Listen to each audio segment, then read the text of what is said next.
എന്തായാലും കണ്ണൂരിലെ നിതിൻ രാജിന്റെ മരണത്തിൽ പുതിയ അന്വേഷണ സംഘ തലവൻ ക്രൈംബ്രാഞ്ച് SP മോഹനചന്ദ്രൻ കണ്ണൂരിലെത്തിയിരിക്കുകയാണ്. നിലവിലെ അന്വേഷണ സംഘവുമായി കൂടിക്കാഴ്ച നടത്തുകയും ചെയ്യും. പുതിയ അന്വേഷണ സംഘം ഇന്ന് ചുമതലയേൽക്കാനിരിക്കുകയാണ്. കൂടിക്കാഴ്ച നിഖിൽ അളവൂർ വിവരങ്ങളുമായി ചേരുകയാണ്. നിഖിൽ, എന്തായാലും അതിഗൗരവമായിട്ടുള്ള വിമർശനമാണ് ഈ അന്വേഷണ ഉദ്യോഗസ്ഥനെതിരെ ഹൈക്കോടതി അടക്കം നടത്തിയത്. അതിന് പിന്നാലെയാണ് ഇപ്പോൾ പുതിയ അന്വേഷണ സംഘം ഈ ഒരു കേസ് ഏറ്റെടുക്കുന്നത്. കുടുംബത്തിന് വലിയ പ്രതീക്ഷയുണ്ട് പുതിയ അന്വേഷണ സംഘത്തിൽ അടക്കം എന്നുള്ളതാണ്. അപ്പോൾ എങ്ങനെയാണ് ഇനി അവരുടെ തുടർ നീക്കങ്ങൾ?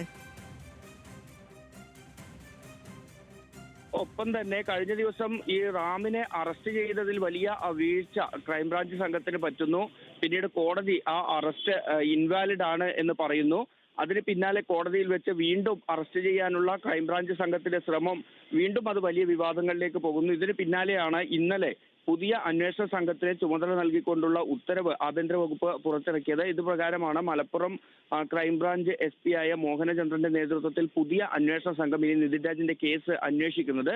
ഈ കേസ് അന്വേഷണത്തിന്റെ ഭാഗമായാണ് മോഹനചന്ദ്രൻ ഉൾപ്പെടെയുള്ള ഉദ്യോഗസ്ഥർ ഇപ്പോൾ കണ്ണൂർ ക്രൈംബ്രാഞ്ച് ഓഫീസിൽ എത്തിയിരിക്കുന്നത്. നിലവിൽ ഈ കേസിന്റെ ചുമതലയുള്ള Kannur Kasaragod crime branch SP KV വേണുഗോപാലുമായി ഈ സംഘം ഇപ്പോൾ കൂടിക്കാഴ്ച നടത്തുന്നുണ്ട്. ഒപ്പം മറ്റ് ഈ കേസ് അന്വേഷിച്ചിരുന്ന സംഘത്തിലെ മറ്റുദ്യോഗസ്ഥരുമുണ്ട് എന്നാണ് നമ്മൾ മനസ്സിലാക്കുന്നത്.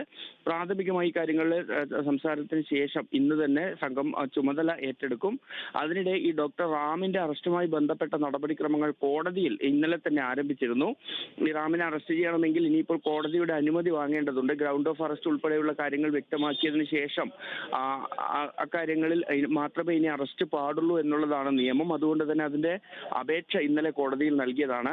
ഇന്ന് ഒരുപക്ഷെ അപേക്ഷ പരിഗണിക്കില്ല എന്നാണ് നമുക്കിപ്പോൾ മനസ്സിലാക്കാൻ കഴിയുന്നത്. നാളെ ആയിരിക്കും ഇക്കാര്യത്തിൽ തലശ്ശേരി കോടതി ഒരു തീരുമാനമെടുക്കുക. അങ്ങനെയെങ്കിൽ റാമിന്റെ അറസ്റ്റ് ഉൾപ്പെടെയുള്ള നടപടികളിലേക്ക് കടക്കലായിരിക്കും പുതിയ അന്വേഷണ സംഘത്തിന്റെ ആദ്യം തന്നെയുള്ള നീക്കം എന്ന് വേണം നമ്മൾ മനസ്സിലാക്കാൻ. ശരി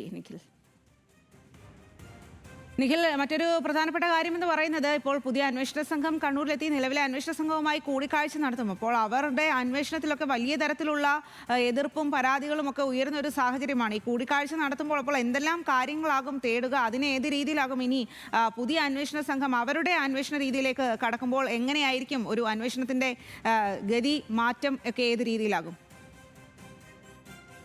ഇക്കാര്യത്തിൽ ഇനി അതായത് നിലവിലെ അന്വേഷണ സംഘം റാമിന്റെ അറസ്റ്റിന് ശേഷം ചെയ്യാൻ ഉദ്ദേശിച്ച കാര്യങ്ങൾ എന്തൊക്കെയാണോ അതൊക്കെ തന്നെ ആയിരിക്കും പുതിയ അന്വേഷണ സംഘവും മുന്നോട്ട് കൊണ്ടുപോവുക എന്ന് തന്നെയാണ് നമ്മൾ മനസ്സിലാക്കേണ്ടത്. കാരണം ആ റാമിന്റെ അറസ്റ്റാണ് ആദ്യം ഇനി നടക്കേണ്ട കാര്യം. ആ അറസ്റ്റിന് ശേഷം ഈ റാമുമായി ഒരുപക്ഷെ തെളിവെടുപ്പ് നടത്തേണ്ടി വരും. കാരണം ഈ സംഭവം നടന്ന മെഡിക്കൽ കോളേജ് കെട്ടിടത്തിനകത്ത് ഉൾപ്പെടെ പരിശോധന നടത്തേണ്ടി വരും. മാത്രമല്ല ഈ നിലവിൽ ഈ പോലീസിന്റെ കയ്യിലുള്ള CCTV ദൃശ്യങ്ങളിൽ ഈ റാമും ഈ പ്രിൻസിപ്പൽ മുറിയുടെ പുറത്ത് നിൽക്കുന്നത് ഉൾപ്പെടെയുള്ള ദൃശ്യങ്ങൾ പോലീസിന്റെ കയ്യിലുണ്ട്, ക്രൈംബ്രാഞ്ച് സംഘത്തിന്റെ കയ്യിൽ ഇപ്പോഴുണ്ട്.